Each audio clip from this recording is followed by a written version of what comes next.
بۆقسەکەنی زیاتر لە بارەی گرنگی کارتی گەشت و گوزار ئایا توانێتی چەند هەلی کار بڕخسێنێت تا چەند توانێتی ببێتە سەرچاوەیەکی داهات چ بۆ خەڵک چ بۆ حکوومەتی هەرێمی کوردستان گفتوگۆکەین لەگەڵ بەڕێز سیروان تۆفیق بەڕێوەبەری بە بازاڕکردن لە دەستەی گەشت و گوزار لە هەولێرەوە لەگەڵماندا. بەڕێز سیروان تۆفیق ساڵتان لەبێت و ئەم کاتتان باش. گای سیروان هەڵبەت دووارە گەشت و گوزاریەدا هەرێما کوردستانی کێشەهاوایەکی لەبار هەیە دە هەموو وەرزان دەبتایبەتی لە دەم ساڵە هاوینی هەموو پارێزگە هەموو جێنگەشکاری پڕنج گەشتکاران گەل و هاتناوان ژاریە عەدەتی بە گەلەکە لێش ئالیە نەوعی بە ژاریە بەژاندنە ژێرخانە ئابووری و دەرفەتێن کاری بە فعلەن جهێ دڵخۆشیە بووە بێگومان بە پێی پلانی دەستەی گەشت و گوزار 8 ساڵەی استراتیژی دەستەی گەشت و گوزار لە چوارچێوەی پلانە استراتیژیەکەی کابینەی نوێ حکوومەتی هەرێمی کوردستان کاری کردەوە بۆ بژانەوەی ژێرخانی ئابووری کەرتی گەشتیاری بە تایبەتی و ژێرخانی ئابووری کوردستان بەگشتی کە ببێتە یەکێک لە سێکتەرەکان شانبەشانی کەرتی کشت و کاڵ و پیشەسازی بۆ ئەوی بتوانین کوردستان بەرەو خۆناغێچکە بن. هاتنی ئەو ژمارە زۆرەی گەشتیارەش بۆ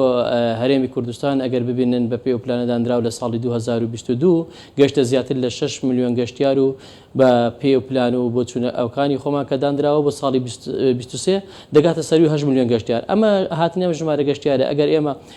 بە پێی ستاندەرد جیهانیەکان لێکی دێنەوە بۆ هەر گەشتیارێک $250 لە ماوەی گەشتەکەی سەرفکە دەکات ڕێژەیەکی ژمارەیەکی یەکجار زۆرکە پارەکان زیاتر لە سەری ملیارێک دۆلارەکە کە داهات بووە هاتۆتە هەرێمی کوردستان. ئەم داهاتەش ڕاستە و خۆ بۆ جیفانی خەڵک و هاوڵاتیان بووە. ئەوەی لایەن حکوومەتەکە کە قازانجی دەکات ئێمە لە ڕوسوماتە کە وەریەگرین ساڵانە لە ڕوسوماتی کارکردنی ئەو شوێنە و بنکە گەشتیارانەیە لەگەڵ باجی کە ساڵانە حکوومەتی هەرێمی کوردستان لە ڕێوەزارەتی دارایی باز لەو کۆمپانیا گەشتیارانە وەرەگرت. بێگومان تا ڕێژێکی باش هاوکار بووە، بەڵام ئەمە لە تموحی ئێمە و کابینەی نوێمانە هەوڵەکان و کۆشتەکان و پلانەکان ئەوەیە بیرکردنەوەکان ئەوەیە کە بتوانین هەماهەنگی زیاتری حکوومەتی هەرێمی کوردستان بین بۆ ئەوەی داهاتی زیاتر بۆ حکوومەت و بۆ هاوڵاتیان مسۆگەر بکەین. بەڵێ لەبارەی ڕەخساندنی هەلی کار کەرتی گەشت و گوزار لە هەرێمی کوردستاندا تا چەند توانوێتی هەلی کاری زیاتر بڕەخسێنێت بە تایبەت بۆ ئەوانەی کە دەرچووی کەرتی گەشت و گوزارن؟ ئێمە بە پێی پێشتری ڕێنمایەکانی دەستەی گەشت و گوزار کە هەبوو 180 دەبواە کارمەندی شوێنە و بنکە گەشتیارەکان دەرچووی زانکۆ و بەشە گەشتیارەکانی هەرێمی کوردستان بوونە. بەڵام دوای بڕیاری سەرۆکاتی ئەنجومەنی وەزیران کابینەی نوێ کە دەبێت زیاتر لە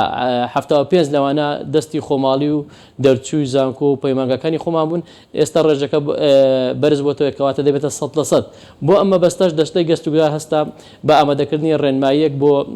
دەرچوونی لە ڕێگای وەزارەتی شارەوانی گەشت و گوزارەوە بۆ دەرچوونی ڕێنمایی ڕێبەری گەشتیاری بە مەبەستی دۆزینەوەی هەری کار بۆ دەرچوانی کەرتی گەشتیاری و زانکۆ و پەیمانگەکانی کوردستان بەگشتی و ئارەزومەندانی ڕێبەری گەشتیاری. لە ماوەی ڕابردوودا ئێمە توانیمانە فۆرمەکە بڵاوکەین ڕێژی ئۆنلاینەوە زیاتر لە 3500 گەنجی ئێمە بە هەردوو ڕەگەزی نێرومێ لە تەواوی کوردستان لە زاخ و تاک و خانەقین ئەم فۆرمەیان پڕکردوێتەوە ئێستا لە قۆناغی هاڵوێرانکردنی بۆ ئەوەی لە ئایندەیەکی نزیک پێش کۆتایهاتنی ساڵی 2023 هەموو ئەمانە خەینە سەرکار لە ڕێگای کەرتی تایبەت و شوێنە گەشتیاری و کۆمپانیەکانەوە کەواتە توانیمانە بە ڕێژەیەکی باش پێشتر 180 بێ بۆ ئایندە دەتوانین 100 ئەوانەی لە دەرچووی گەشت و گوزارن و ئارەزومەندی کەرتی گەشت و گوزارن بیان خەنێ سەری کار و هەلی کاریان بۆ بدەنێ لە ڕێگای کەرتی تایبەتەوە. بەڵێ کاک سیروان یەکیش پرسگەرێکیندن ئەوە ئەو جێن گەشت و گوزاری هەندێک جیهانە جێن ستراتیجیکن گەشت و گوزارینە بنمونە ئیدارە سەربەخۆ یا سووران ئیدارە سەربەخۆ یا زاخۆ ئەوە سنووری قەزامێتگێ یا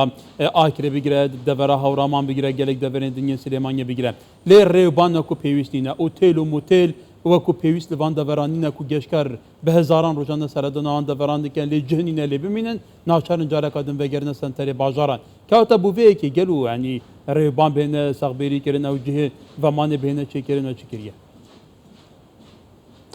پێم خۆش بۆ ئەم پرسیارە ئاراستەکرد. ئەمە بێگومان لە ماوەی ڕابردووە پلان هەبوو بۆ ئەوی ژێرخانی ئابووری یاخود ئوتێل و موتێل و چێشخانەی نایاب لەو شوێنە دووردەستانی یاخود دەرەوەی شارەکان بکرێتەوە، بەڵام بەهۆی ئەو قەیرانەیە کە بەسەر هەرێمی کوردستان هات لە ماوەی ڕابردووە چ لە 2014 بوونی شەڕی داعش دواتر ڕووداوەکانی 16 ئۆکتۆبەر دواتر قەیرانی کۆڕۆنا، بەڵام ئێستا پلانێک ئامادەکراوە لە ئایندەیەکی نزیکە هەر لە ڕۆژی بە مێژوەکەی دیاریوێ ڕۆژی 30 حوت کەواتە یەکشەمی داهاتوو ئێمە نەخشە ڕێگای پەرەبێدانی کارتی گەشتی گوزار لە ڕێگای ڕێکخراوی UNDP ئایدیەوە ئامادە کراوە لە گەورەترین کۆنفرانسکە بە ئامادەبوونی تەواوی نوێنەری ئەنجومەنی وەزیران و سەرهەرسێ سەرۆکایەتیەکە لەگەڵ تەواوی وەزارەتەکان دەیخێنەگار کە چەندین زۆن و تەگەر و لەمبەرەکانی پێش گەشت گوزار و پلانەکان چیەکە لە ئایندە گەشت گوزار بتوانین چیەکەین لەو ناوچانە کوردستان دابشکراوە بۆ چەندین زۆن کە چ پرۆژەیەکی گەشتیاری لە هەورامان و هەڵەبجە و زاخۆ و سۆران و حەسەنبەنگ و شەقڵاوە و ئەمان شوێنە دووردەستەکان یاخودوا بێ پرۆژەکان بەرینەوە لە ناوەندی شارەکان و دەریکەین بێن بۆ قۆزانەحەکان بەستی دۆزینەوەی هەلی کار و بژانەوە ئەوەوە ئەمانەش دەبێت بە هاوکەچکە دەستی گەشت گوزار بەتەنیا ناتوانێت ئاو بەرێ کارەبا بەرێ ڕێگاوبان بەرێ ئەمنیەت دابینکە ئەمەش دەبێت بە هاوکاری سەرجەم لایەنە پەیوەنددارەکان بێ بۆ مەبەستە تەواوی وەزارەتەکانی حکوومەتی هەرێمی کوردستان لە ڕۆژی 30 مانگ لەم کۆنفرانسەیە کە بە سەرپەرشتی و چاودێری بەڕێز ساسان عونی وەزیری شارەوانی و گەشت و گوزارە نەخشە ڕێگای دەخرێتە بەردەستی ئامادەبوان و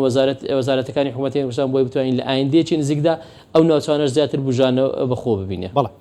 بەڕێز سیروانەوەکەوی بینی لە وەرزی هاویندا گەشتیارێکی هێزگار زۆر دێنە هەرێمی کوردستان بەڵام چی کراوە بۆ ئەم گەشتیارانە لە وەرزی زستانی شابێن بۆ گەشتیاری زستانە پلانتان چی هەیە چی ئەکرێت؟ ئێمە وەکو دەستەی گەشت و گوزار وەزارەت شارەوانی گەشت و گوزار کار لەسەر 12 جۆری گەشت و گوزارەکەین یەک لەو جۆرانە گەشت و گوزاری زستانەیەکە خۆی لە خلیسکانەی سەربەفر یاریە سەرچێشەکانی زستانە نەبینێتەوە بۆمە بەستە ئێمە 3 زۆنمان ئامادە کردو بۆ ساڵی ئایندە لە هەولێر و دهۆک و شارباژێر کە بتوانین چالاکی زستانەی لێ ئەنجام بدەین خۆشبەختانە ئەم ساڵی ڕابردوو کۆمەڵێک چالاکی باش ئەنجامدرا ژمارەی گەشتیارەکان لە سەروی تەوەقعاتی ئێمە بکە بۆ چالاکی گەشتیارەکان هاتن بۆ ئەم ساڵی بە پێی بچکۆ پلانەکان وایە هەر 4 وەرزەکە بە گەشتیاری بکەن تەنیا بەس پشت بە وەرزی هاوین نەبەست لێ وەرزی پاییزی ئێمە چکۆ ئێمە لە کوردستان خاوەنی هەر 4 وەرزی گەشتیارین ڕەنگە لە کەم لە وڵاتەکان ئەمە هەبێ بۆیە پلاندانرا هەم بە پاییز هەم بۆ زستانیش هەم بۆ بەهاریش پلانی گەشتیاری هەیە 3 زۆنی گەشتیاری دامدرێت لەو 3 ناوچەیە بتوانین چالاکی گەشتیاری بەرفراوانی نێودەوڵەتی لێ ئەنجام دەین بۆی ببێتە مای سەرنجڕاشەشی گەشتیاری و هێنانی گەشتیاری زستانە چ لە ناوەند و خواری و عێراق لە وڵاتانی بیانی بێ بووی. بله کاک سیروان زۆر جێنگەشتکاریە تەین جێنگەلێکن باڵکێشن ینی جێسەرنجێنە گەلێک جارە هەم چاپەمەنی ئەم خۆڤێرێژی و هەمژێک حکوومەتە هەرێما کوردستانیژی مارکتینگێکە باش بوانجان کرد لە ئەف جەهە ژاریە کەسێکێ بێتێنە خاوەنداریکردن و هەو کەسە بە ئەوەیەکی خەیاڵی دەمەکی کێمدا دەوڵەمەند دەبێت دەمەکەدا هەمش ئادیە خزمەت گوزاریژی ئەف جەهەوەیکە پێویست چاودێری نایەتەکردن هەر گازنداوی حکوومەتێک و گەل و ڕێوبانە بچێ ناکە حتا داویە و هەم حتا دەوروبەرێتیژی چی استفادە لێ ناکەن کەواتە ئەو جێن استراتیژیکن گەشت و گوزاری تاشان گرنگە پێتر سەرنجا حکوومەتی لەسەر بە حتا ئیدارەکردنەوەیژی ئەو بکە. ئێمە بابەتی هەم بایەغدان بە دەوروبەری و بە شوێنە گەشتیارەکان چ لە ڕووی پاک و خاوێنی چ لە ڕووی گرنجداندا پێوەوە دیارە کۆمەڵک ڕێنمایی تایبەت هەیە هەم لە ڕووی پاراستنی ژینگە لە ڕووی بایەغدان بە ناوچەکە پاکراگرتنی کۆمەڵێک ڕێنمایی بڕیار خۆشببختانە ئەمە لێرە ڕایەگەن مەسەلەن ئێمە پێشتر وەکو گەشت و گوزار لە هەش کابینی ڕابردوو گەشت و گوزار بێ یاسا بوو بە یاسای بەرکارەکانی حکوومەتی هەرێم کاریە کرد یاسایەکی نەیبوو تایبەت بە گەشت و گوزار خۆشببختانە لە کابینی نوێی هەرێمی کوردستان حکوومەتی هەرێمی کوردستان بووینە خاوەنی یاسایەک تایبەت بە گەشت و گوزار لەو چوارچێوە وەزارەتی شارەوانی و گەشت و گوزار دەستەی گەشت و گوزار بە هاوکاری ئەنجومەنی وەزارەتی کۆمەڵی ڕێنمایی تایبەتی دەرکردووە لە ئایندە کە دەکەوێتە خزمەتی کەرتی گەشتیاریەوە بتوانی هەموو ئەو کەم و کوڕیانی کە لە ڕابردوو هەبووە بتوانین ڕێکی بخەینەوە بتوانین بە شێوەیەکی باشتر و پرۆفشنالتر کار بکەین بتوانین سوود بە گەشتیار بدەین کاتی گەشتیارێتە هەرێمی کوردستان هەم بە مرتاحی بگەڕێتەوە هەم خەڵکی خۆشمان سوودمەند و قازانج بکە لەم بوارەوە. بەڵێ لە ڕووی چاودێریکردن لە نرخ بێگومان ناوچەی گەشتیاری ئەو کەسانی کە و ناوچە گەشتیارانی ئەنێ مافی خوان ئەگەر نرخیان لە چارشۆنێکی دیکە کەمێک بەرزتر بێ بەڵام چیتان کردەوە بۆ ئەوەی نەبێتە ئیستیقلالکردنی گەشتیاران. ئێمە هەم بە بەردەوام هەم لە یادوبۆنە نیشتیمانونەتەوەیەکان یاخود ئاینەکان لێژنەی تایبەتمان هەیە بە بەردەوام کە سەردانی ئەو شوێنە گەشتیاریانەکە فەرمانبەرانی ئێمە بەڕێوەبەرەکانی ئێمە لە تەواوی شار و شارچکانی ئێمە جگەلەوەی کە بەڕێوەبەرەتی گشتیمانە سونووری ئیدارە سەربەخۆکان و پارێزگاکان هەیە بەڕێوەبەرەتیمان و بنکەمان هەیە لە تەواوی قەزاکانی شار و شارچکانی هەرێمی کوردستان بۆیە ئەم لە شوێنە گەشتیارەکان بە بەردەوام داداچوونەکرێن نرخەکان هەڵوەسرەوە خۆشببختانە ئەوەی کە ئێمە شانازی پێوەکەین تا ئێستا ئەوەیە کە هیچ شکوایەک نەکەهاتوە سەر شکاتێک نەهاتوو کە نرخ زیادکرابێت لەسەر گەشتیار بە پێچەوانەوە ئەوەی کە دڵخۆشی مەسەلە گەشتیاری بیانیە بە تایبەتی دەڵێن